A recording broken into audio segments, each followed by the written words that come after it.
আসসালামু আলাইকুম প্রিয় ফুটবল ফ্যান, আশা করি আপনারা সকলেই অনেক ভালো আছেন। আলহামদুলিল্লাহ আমিও অনেক ভালো আছি। আমি আজকে যে বিষয়ে আপনাদের কথা বলবো সেটি হলো নেইমার ইনজুরি কাটিয়ে মাঠে ফিরছেন। তাই এই ব্যাপারে সম্পূর্ণ জানতে হলে ভিডিওটি না টেনে দেখতে থাকুন।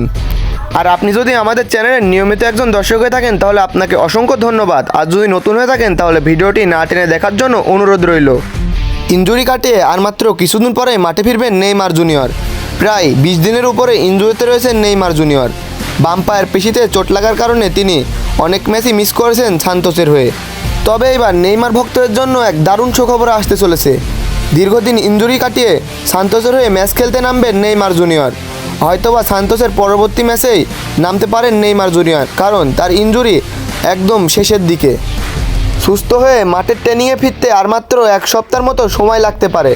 অনেকেই বলছেন এবারের ইনজুরি কাটিয়ে নেইমার নাকি আগের রূপে ফিরে আসতে পারে, কারণ তার ক্যারিয়ার প্রায় শেষের দিকেই।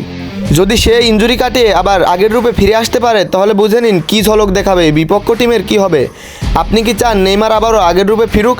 যদি আপনি চান তাহলে কমেন্টে জানান নেইমার আবারও আগের রূপে ফিরতে পারবে কি। আর আপনি যদি নেইমার জুনিয়রের একজন সত্যিকারের ফ্যান হয়ে থাকেন তাহলে ভিডিওটি লাইক করে শেয়ার করে দিন। যদি আপনার কাছে আমার এই ভিডিওটি ভালো লাগে তাহলে আমার এই চ্যানেলটি সাবস্ক্রাইব করে আমার পাশেই থাকুন। ধন্যবাদ। আসসালামু আলাইকুম।